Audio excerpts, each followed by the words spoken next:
Hi students and future doctors, welcome to MB NEET Parents channel. మనం neat update గురించి తెలుసుకుందాం. ముందుగా Madhya Pradesh high court single bench తీర్పు, మరలా దానిపై డబుల్ బెంచ్ తీర్పు గురించి చర్చిద్దాం. ఈ వీడియో చూసే ముందు ఈ ఛానల్లో వీడియో చూస్తున్నారు కానీ సబ్స్క్రైబ్ చేయటం లేదు, కావున ఒకసారి చెక్ చేసుకోండి. ఇక సబ్స్క్రైబ్ చేశారో లేదో, చేసుకోకపోతే మాత్రం సబ్స్క్రైబ్ చేసుకోండి. దీనివల్ల మాకు ఎంకరేజ్గా ఉండి మంచి నీట్ అప్డేట్ ఇవ్వడం జరుగుతుంది. ఇప్పుడు మనం కంటెంట్లోకి వెళ్తే, నీట్ ఎగ్జామ్ జరిగినప్పుడు మధ్యప్రదేశ్లో ఉజ్జయిని ఇండోర్ సెంటర్లో స్టూడెంట్స్ ఎగ్జామ్ రాస్తున్నప్పుడు పవర్ కట్ ప్రాబ్లం ఏర్పడిందని తెలుస్తుంది. అందువల్ల ఆ సెంటర్లో ఎగ్జామ్ రాసిన వారు కొంత ఇబ్బంది పడ్డారు.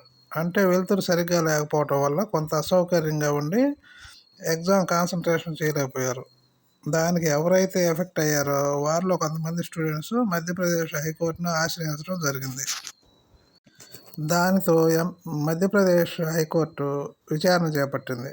విచారణ సమయంలో విద్యార్థులు ఎదుర్కొన్న సమస్యలను స్టూడెంట్స్ తరపున లాయర్స్ వివరించడం జరిగింది.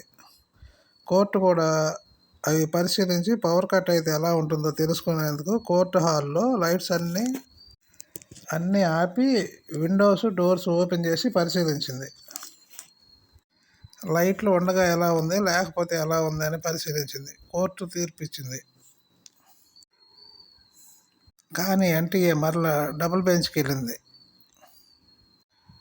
హైకోర్టు డబుల్ బెంచ్ కూడా స్టూడెంట్స్కి అనుకూలంగా తీర్పు ఇచ్చింది. ఈ తీర్పులో ఇండోర్, ఉజ్జయిని ఓన్లీ జూన్ 3 లోపు హైకోర్టులో పిటిషన్ వేసిన వారికి మాత్రమే రీటెస్ట్ అనుమతించబడుతుందని తీర్పిచ్చారు.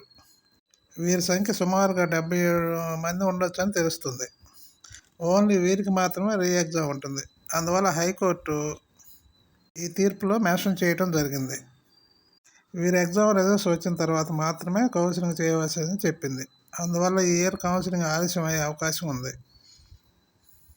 కౌన్సిలింగ్ అనేది స్టార్ట్ అవ్వడానికి ఇంకా 15 డేస్ నుంచి 30 డేస్ పట్టవచ్చు అని అనుకుంటున్నాం. ఎవ్రీ ఇయర్ ఇలానే ఉంటుంది. లాస్ట్ ఇయర్ కూడా అక్టోబర్ వరకు కౌన్సిలింగ్ జరిగింది. స్టూడెంట్స్ అందరూ అప్పటి వరకు కావాల్సిన డాక్యుమెంట్స్ అన్నీ రెడీ చేసి పెట్టుకోండి. ఈ వీడియో కానీ మీకు నచ్చినట్టయితే లైక్ చేయండి, షేర్ చేయండి, సబ్స్క్రైబ్ చేయండి. Thank you very much.